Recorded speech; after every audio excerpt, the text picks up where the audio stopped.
c'est beaucoup plus fluide, la balle elle part beaucoup plus facilement. On avance super bien, Tara. Alors cet exercice, il est magique. Moins vous avez de prise, meilleur sera votre ressenti. Vous avez vu comment le visage de Tala s'est illuminé? Regardez-le. Le son là. On voit des élèves qui veulent terminer sciemment derrière. Non, non et non. Très vite. Ça part comme une bombe. Hein. Exact.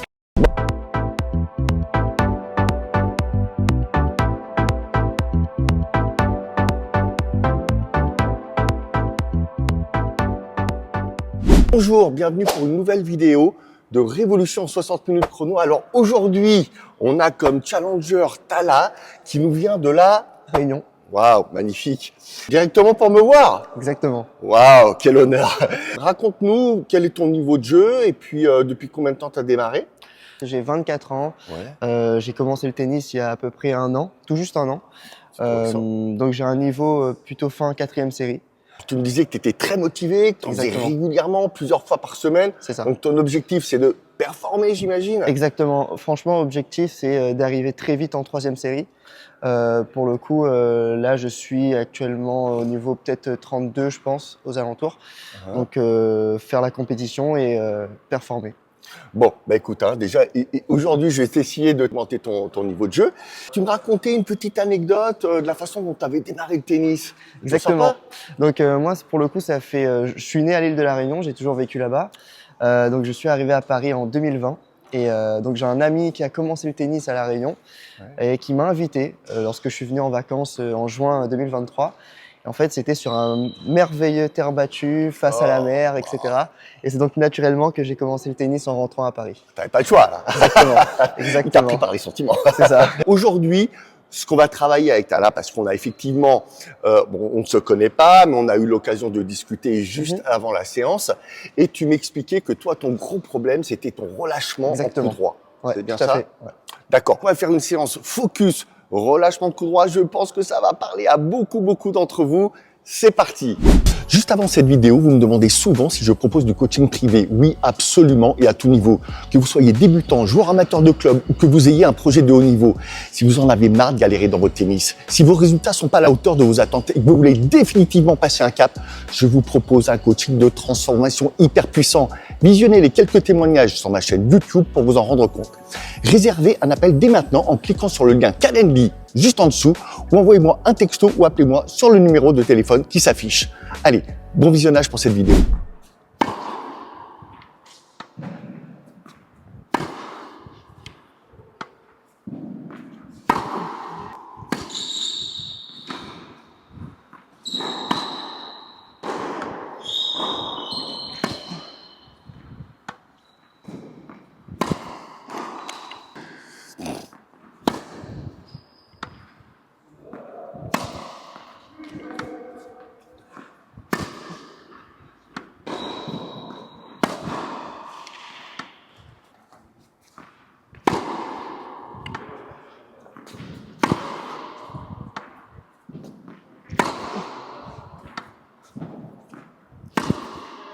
C'est l'heure du diagnostic. Voilà.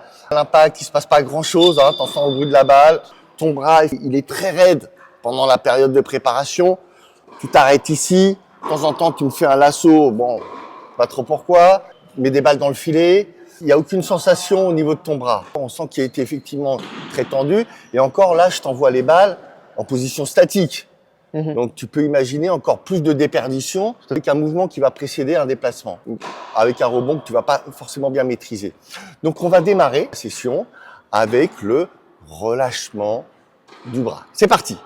Le relâchement, pour ceux qui me suivent déjà depuis quelques années, vous savez qu'en coup droit, c'est la priorité. C'est un état dans lequel vous devez être. Et là-dessus, on va venir greffer des séquences techniques. Donc, le relâchement ne se verbalise pas. C'est un ressenti pour qu'ensuite il s'imprègne dans ta mémoire sensorielle.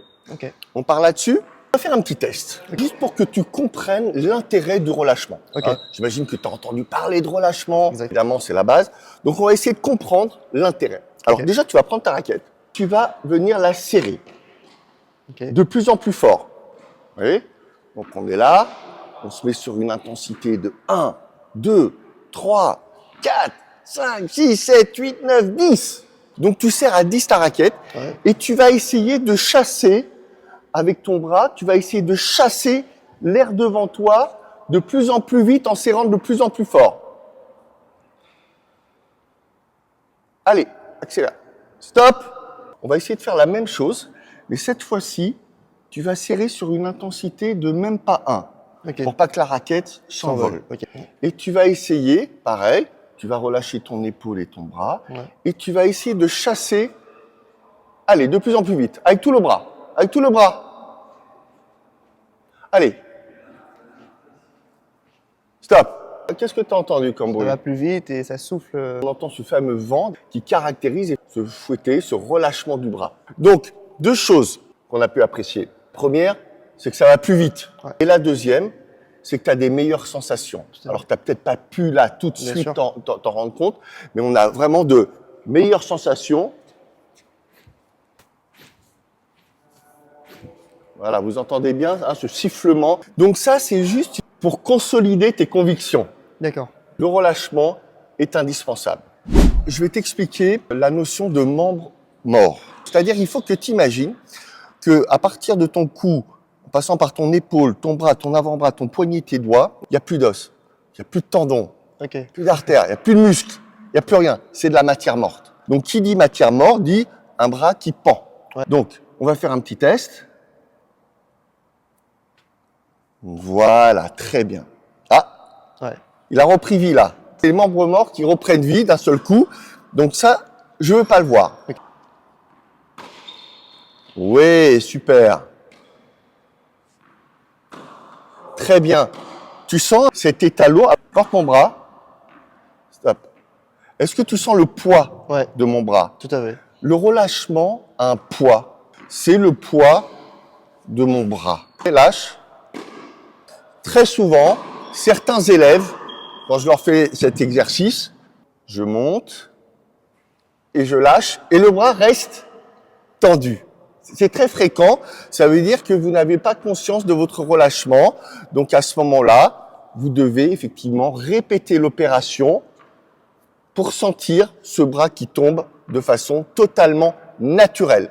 Ce que je ne veux pas que vous fassiez évidemment, c'est que vous forciez la descente. Hein. On ne contrôle pas la descente. Attention, piégé. Voilà. Vous allez voir que c'est pas du tout évident. On a tendance à penser que de ne rien faire, ça peut être simple. Au contraire, dans le tennis, on a toujours tendance à vouloir contrôler. Ça amène malheureusement à des situations qui sont absolument pas simples.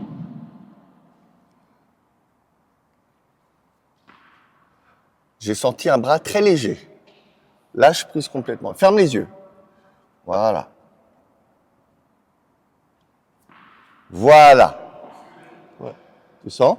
Alors, tu vas essayer de le sentir par toi-même. Donc, tu vas venir avec ta main gauche. Voilà. Donc, tu as vu que c'est la main gauche qui va. Tout à fait. Et tu montes.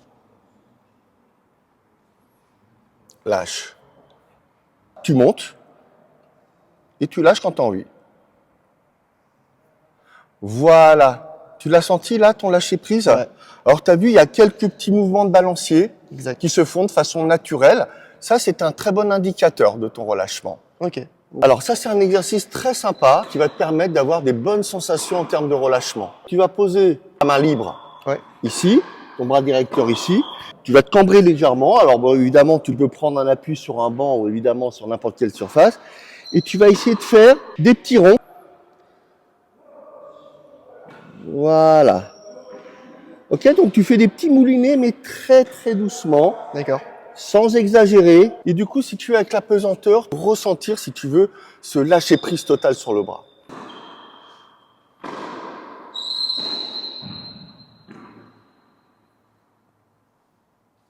Très bien. Ça y est, nous venons de fêter les 3 ans du Slapfast. Vous êtes 2500 à m'avoir fait confiance. C'est au-delà de nos espérances et vos retours sont incroyables. Pour ceux qui ne connaissent pas encore, c'est un outil révolutionnaire qui vous permet de ressentir le relâchement de votre poignet et donc d'améliorer instantanément la qualité de votre frappe de balle. Cliquez sur le lien ci-dessous pour accéder à la page d'information. Là, on va travailler avec du lest. Alors pourquoi du lest? Parce que ça va permettre de mieux sentir si tu fais de la résistance. D'accord. Tu vas tout de suite le ressentir. Et deuxièmement, il va y avoir un effet d'entraînement au poids. Alors, il y a 2 poids. Ceux qui sont pas extrêmement crispés et sous tension, on peut faire un poids de 500 grammes. Okay. Et alors, pour ceux qui ont vraiment un problème de gainage et qui sont sous tension, mais de façon très dure, à ce moment-là, il y a des poids d'1 kilo. On va démarrer avec un 500 grammes. Okay. Je pense que ça peut aller. Donc, je vais te demander de pas serrer le manche. D'accord? Okay. On va voir ça juste après. Donc, le manche est là. Donc, c'est ta main gauche qui tient. Quand elle arrive derrière, tu lâches. Et tu laisses partir ton bras sans aucune retenue. Okay. Il y a une chose qu'il faut bien comprendre, c'est qu'il ne faut pas serrer sa raquette au moment de l'impact. Ça, on va le travailler par la suite. Okay. Et surtout, ne pas se soucier du résultat de zone. Même si la balle, elle va 50 fois de suite dans le filet, c'est normal. Vous êtes sur une nouvelle mécanique. Et ça, c'est extrêmement important. 2 rebonds. Comme ça te laisse le temps de préparer. Tu es focus uniquement sur ton relâchement. Okay. Je vous rappelle, pour ceux qui me suivent, on travaille séquence par séquence. Donc votre focus, là, il est uniquement sur votre relâchement. Même si tu passes à côté de la balle, okay. Ça m'est égal. Votre cerveau est relié à votre bras relâché. C'est tout ce qui compte. Lâche bien ton bras, lâche bien ton bras. Voilà. Le rebond. Voilà. Ne serre pas le manche à l'impact. Voilà. Ne serre pas ton manche. Le bras est mort. Voilà. Laisse-le partir. Ne serre pas à l'impact. Voilà. Ne serre pas du tout le manche au moment de l'impact. Hein. Bien. Voilà. Parfait. Bien. Ce qui est très intéressant à voir, est-ce que tu vois la longueur de balle? C'est-à-dire que la balle, bon, là je vous le dis, elle fait des bâches. Tout à fait. Pourquoi? Parce que le relâchement, ça amène de la gratuité de vitesse. Okay. D'accord? Donc ça va t'amener des points de gratuité en termes de vitesse. Donc on va voir par la suite, mais on n'a pas besoin d'aller aussi vite qu'avant. Avant, tu étais dans la compensation. Oui. Tu étais obligé d'aller vite et fort pour pouvoir donner une cadence à ta balle. Exact. Là, le relâchement va t'amener ça de façon gratuite. Donc, c'est vrai que si tu joues à la même vitesse que tu jouais jusqu'à présent, au début, tes balles, elles vont voler. Donc, c'est pour ça qu'il va falloir ralentir cette vitesse-là. D'accord. Pour que tu prennes confiance dans ton relâchement. Ok. Allez, cherche pas à cogner dans la balle. Cherche pas à cogner dans la balle. Voilà. Voilà, je lui demande de frapper la balle au 2e rebond. Ne force pas à l'impact, s'il te plaît. Voilà. Détends-moi ce poignet, détends-moi ce poignet. Détends le poignet. Tu cherches encore trop à vouloir taper dans la balle. Voilà. Ouais. Va moins vite. Voilà. Premier petit bilan, est-ce que tu as ressenti déjà quelque chose ou pas? Bah, effectivement, la longueur qui vient naturellement, sans que je fasse un effort particulier. D'accord. Du coup, c'est le poids qui entraîne la balle. D'accord, donc c'est intéressant ce qu'il vient de dire. Ça fait 5 minutes qu'on travaille, donc tu viens de me dire, je trouve de la longueur naturellement. Donc c'est très important, parce qu'on cherche beaucoup, on entend beaucoup la longueur, la longueur. Des fois, la longueur, elle n'est pas forcément sous contrôle, elle se fait naturellement, avec le relâchement. Voilà, alors Tala, ce que je vais te demander, c'est de prendre la raquette avec 3 doigts. Donc on verra par la suite que c'est pas les bons qui doivent s'exercer, mais pour cet exercice, de façon isolée, on va travailler avec ces 3 doigts, donc le pouce, l'index et le majeur, et sous le talon, oculaire et l'annulaire. Très bien. D'accord? Donc c'est parti. Alors voilà. Donc ça va t'empêcher d'avoir de la prise sur ta raquette. Et toi, c'est ton problème. C'est-à-dire que tu es tout le temps là et on le voit même derrière. On sent que tu as vraiment besoin de serrer ton manche. Là, j'ai enlevé le lest. Tu vas essayer de ressentir exactement les mêmes sensations.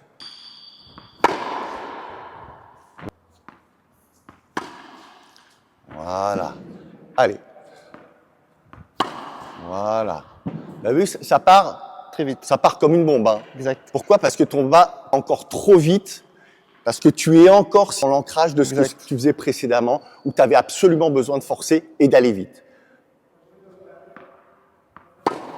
Voilà. Serre pas le manche. Voilà. 2 doigts sous le manche, montre. Très bien, on continue.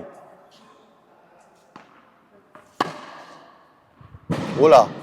Tu étais à... Ouais. Bien. Voilà. Laisse tomber ce bras. Voilà. Allez. Garde ta main gauche le plus longtemps possible avec toi. Ici. Voilà. Ok. Ouais. Dès que tu lâches la main gauche, la raquette doit tomber. Ok.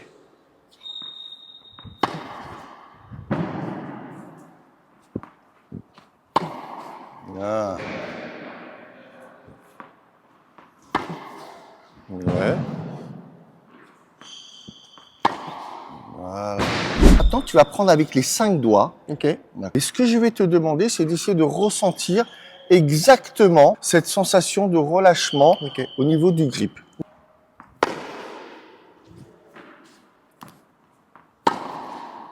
Bien. Bien. Ouais.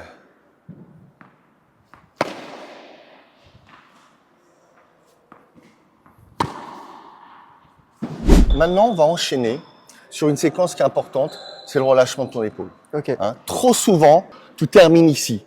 Pourquoi? Parce que ton épaule est bloquée. Je vais te faire un exercice qui est le suivant. Tu vas te mettre les 2 bras comme ça Ok. et tu vas faire des mouvements de balancier. Ok. Donc de dos, je vous montre ce que ça donne.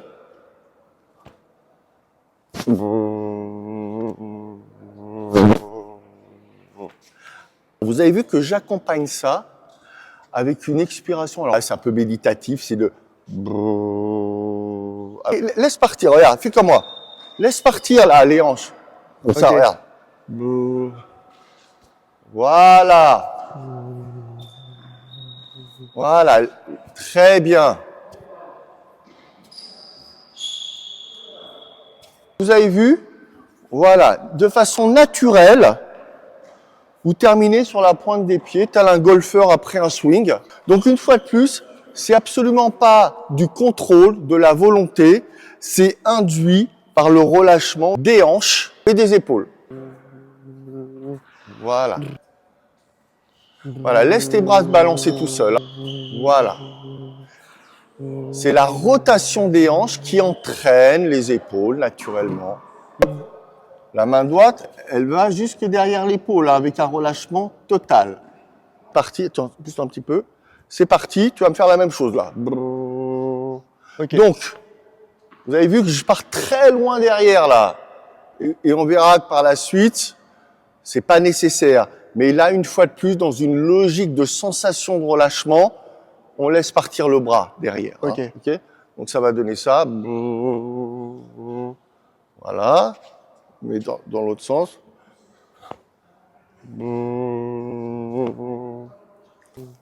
Laisse partir complètement la main. Voilà. Alors ta là était extrêmement crispée au niveau de l'épaule. Hein. Voilà. Donc là, c'est un exercice qui, je pense, va te faire énormément de bien. Je vais lâcher une balle devant toi. Je vais te demander de faire ce mouvement perpétuel. Ok.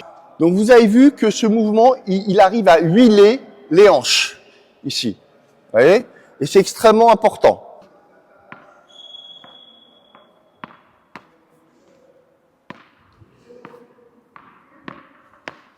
Très bien. Voilà.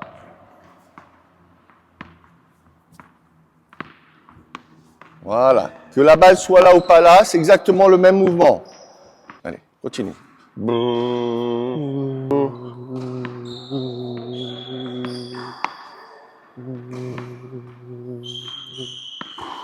Voilà. Très bien. Là, maintenant, la même chose avec la raquette. Toujours la main dans la poche. On y va. Ok. Vous allez réaliser qu'il y a un impact qui se fait au cœur et sur le cadre de la raquette dans le dos. Ouais. Alors, c'est pas un mouvement super agréable, mais c'est un très très bon indicateur. Nadal termine toutes ses frappes en venant lâcher sa raquette et je peux vous dire que ça fait un bruit. Moi, j'étais au bord du terrain quand il le faisait. T'as l'impression qu'il va se casser la colonne. Donc, évidemment qu'il se passera jamais rien parce que c'est sur le flanc que ça va toucher. Ouais. Mais c'est un super bon indicateur. Une fois de plus, c'est induit par le relâchement. Faites très attention. Souvent, j'entends encore « termine derrière toi ». Alors, on voit des élèves qui veulent terminer sciemment derrière. Non, non et non. Tout ça, c'est la conséquence d'un relâchement et d'une élasticité totale de l'épaule et du bras et du poignet. En fin de mouvement, tu dois ressentir un impact. Ça là. Ouais. Ça, c'est un indicateur de ton bon relâchement. Essaye de mémoriser cet impact qui est synonyme de relâchement total.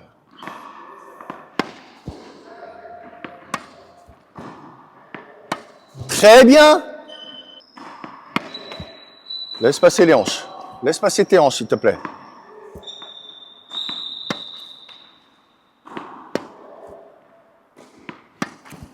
Bien. Bien. Ah, elle était belle, celle-là, t'as entendu? Elle était sympa.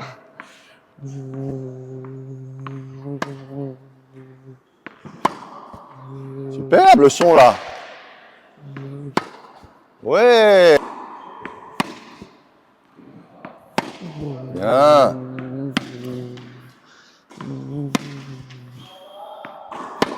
Bien. Beau. Je vais te demander de reproduire exactement la même sensation. Cette fois-ci, c'est ta main gauche qui amène derrière. Et tu vas laisser partir l'épaule et la raquette tranquillement. Bien. Ouais. Voilà. Super. Très bien. Super. T'as vu comment ça part bien là? Ouais, ça part bien. Hein? Sans rien faire, juste en lâchant ton bras, ok, sans contrôle. Ça fait quoi? 20 minutes qu'on travaille? Ouais.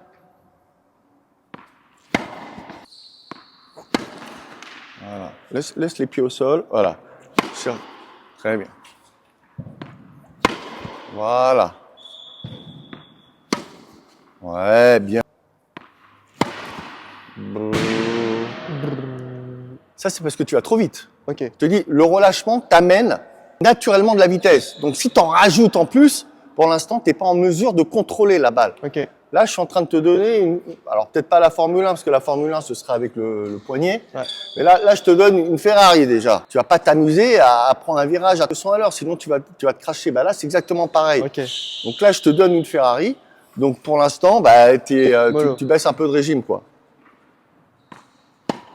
Voilà. Allez, on y va. Là, jusqu'au bout. Maintenant, on va travailler quelque chose qui est très important, ce que j'appelle la désacralisation de l'impact. Pourquoi est-ce que tu te figes? Tu mets de la force au moment de l'impact. Avec cette raquette, donc sans corde, ça va te permettre de réaliser que tu n'as pas besoin d'aller vite forcer, parce que de toute façon, la balle, elle va pas passer le filet. Mais c'est extrêmement intéressant cet exercice parce que vous réalisez qu'à l'impact, même si vous voulez forcer, il se passera rien. Voilà. Ok. Très bien. Donc c'est extrêmement important parce que vous vous rendez compte que là, c'est complètement entre guillemets ridicule si vous serrez le manche ou si vous forcez. Ouais. D'accord? Donc on réalise à quel point c'est inutile. Ouais. Très bien. Toujours ce petit haut. Voilà, super.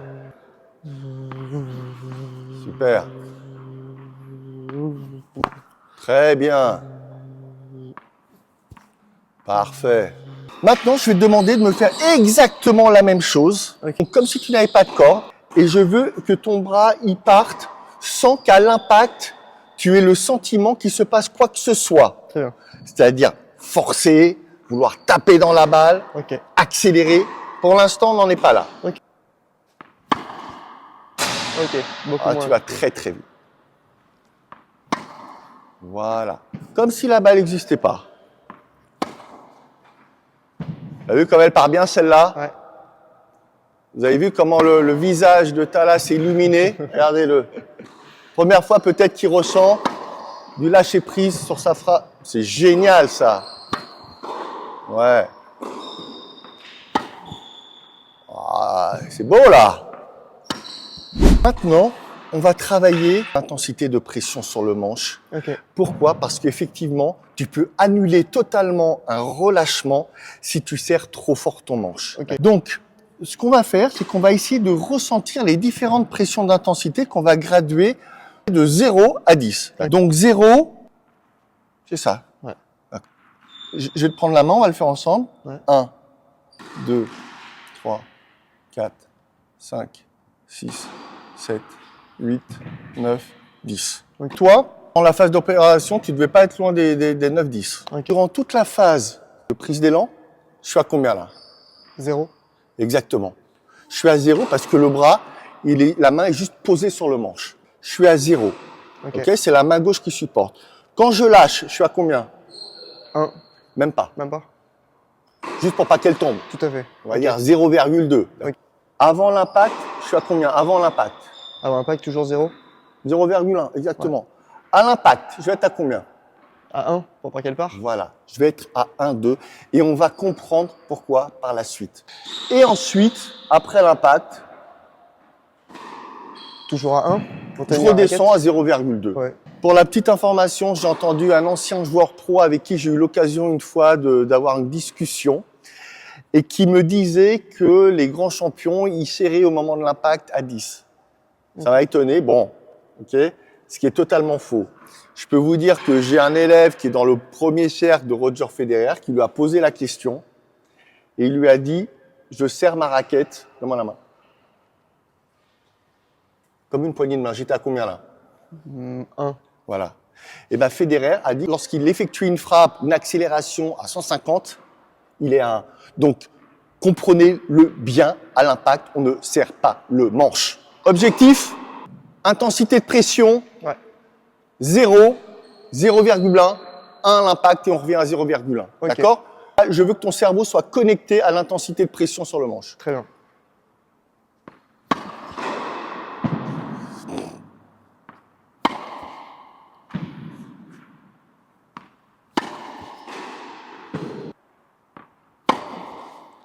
Voilà. C'est pas parce qu'on est en fond de cours qu'on serre le manche et qu'on force. T'inquiète pas, la balle, elle va partir toute seule.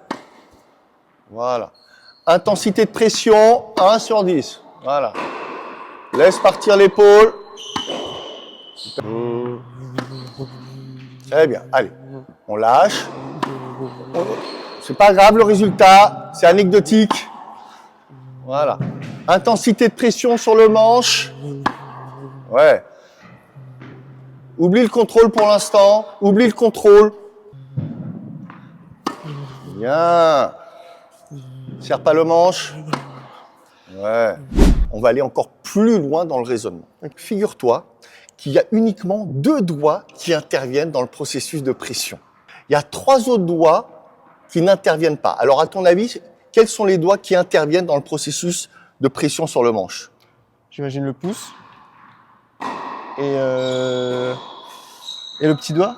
Non, Non. c'est pas ça. Tu vas prendre le pouce, l'index et le majeur, Ouais. et tu vas venir réunir, et tu vas augmenter graduellement l'intensité. C'est Ok. parti, on est parti à 0, Ouais. 0, 1, 2. Est-ce que tu sens déjà à 2 comment ton poignet se raidit à ce niveau-là? Ouais, Tu le sens? tout à fait. Ça veut dire que ces 3 doigts-là sont un véritable cancer du coup droit. Ok. Ils font pince et ils raidissent jusqu'à l'avant-bras. Ouais. Donc, il faut absolument pas qu'ils interviennent. Ok. C'est uniquement l'auriculaire et l'annulaire. Donc, pour ça, il y a un exercice que j'appelle la prise crabe. Je pose la raquette. Alors bon, tu prends ta prise de raquette traditionnelle. Ouais. Donc, entre l'index et le majeur, dans le creux du V, ça va isoler ces 3 doigts-là. Ok. Même si le majeur est effectivement de l'autre côté, mais pour des raisons pratiques, c'est très compliqué. Donc, on va le mettre là. Donc, l'idée, c'est de ressentir une légère pression uniquement de ces 2 doigts-là. Ok. Vous voyez, l'idée, c'est que l'auriculaire se situe au bout du manche. Donc, arrêtez de prendre votre raquette forcément ici. Moins vous avez de prise, meilleur sera votre ressenti. Bien.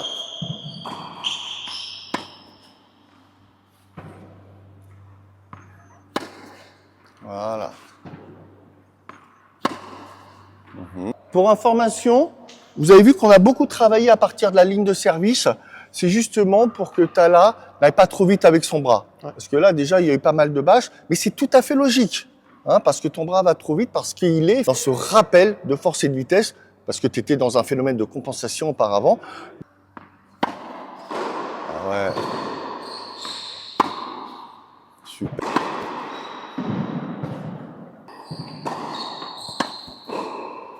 Alors cet exercice, il est magique. La qualité de la balle que tu m'as envoyée est très belle. Et en plus, mais ça on n'aura pas le temps de le voir aujourd'hui, peut-être une prochaine fois, il t'amène automatiquement un relâchement de poignet. Et tu vois que ton poignet, au lieu d'être ici, il se termine Alcaraz, Federer, Berrettini, Sabalenka, Shapovalov en relâchement total. Oui. Donc cet exercice, il est indispensable. Vous devez le réaliser. Donc maintenant, ce que je vais te demander, c'est d'essayer de ressentir exactement le même phénomène. Toujours ton cerveau relié à ces deux petits doigts. Ouais. Allez.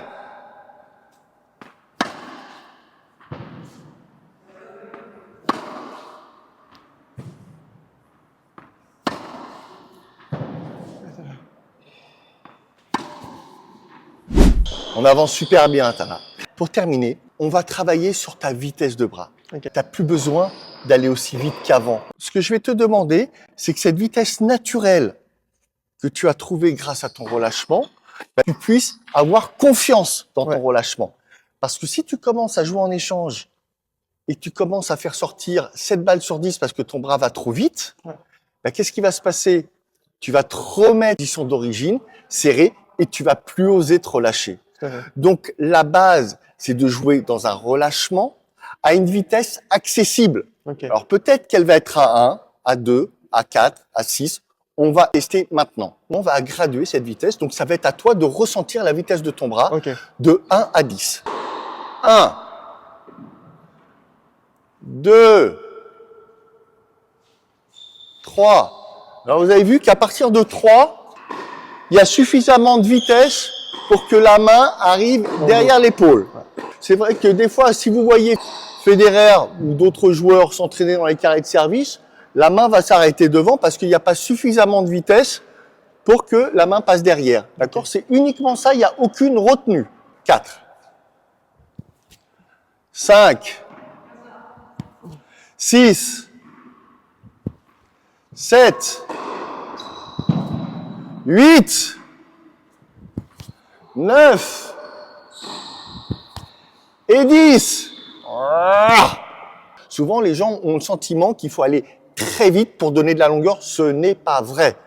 La vitesse, c'est pour l'accélération. Allez, go. Maintenant, tu vas essayer avec ta raquette. 1, 2, retiens pas. 2, 3, 4, 5, 6, 7, 8, 9, 10. On va essayer de trouver ta vitesse moyenne de sécurité dans le relâchement. On va commencer à 1, à 2, 3, 4, 5, 6, 7. 1, relâche le bras. 2, 3, 4, 5, 6, 7, 8, 9, 10. Je te pose la question. Moi, j'ai ma petite idée. À combien est-ce que tu estimes, sur cette échelle de 0 à 10, ta vitesse moyenne dans laquelle tu vas être en sécurité pour jouer en relâchement, c'est-à-dire entre 80 et 90% de balles dans le terrain? Je pense que c'est quand j'étais un peu aux alentours de 4, 5 max. Exactement. Ouais. C'est exactement l'unité à laquelle je pense. Donc maintenant, on va faire une série de frappes où tu vas te situer à 4. Et l'idée, c'est que tu sois dans les prochaines semaines où tu vas jouer à 4 sur 10, pas plus. Pour prendre confiance dans ton relâchement. D'accord. Au-dessus, tu risques de rentrer dans la zone rouge. Et là, effectivement, ça va pas faire du bien pour le mental et pour le moral. 4 sur 10. Allez, on est parti sur du 4. Bien. Voilà, parfait. Superbe.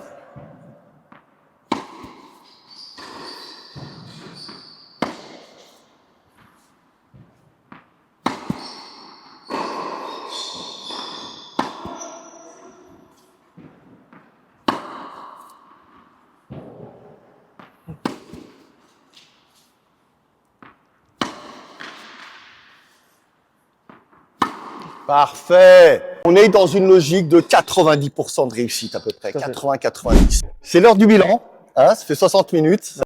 J'ai vu quelqu'un, effectivement, qui était très crispé, un an de tennis, même si tu joues beaucoup, effectivement, tu n'avais pas les bases. J'ai pu m'apercevoir qu'en l'espace d'une heure, avec beaucoup d'informations quand même, parce que tu as vu, on en a travaillé des séquences, tu as réussi à me faire du 90% de réussite sur une base hyper saine de relâchement.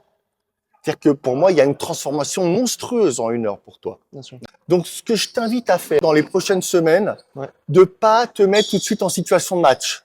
Essayer plutôt que de faire des échanges et des gammes pour automatiser ce relâchement à telle vitesse. Donc, ta vitesse est de 4.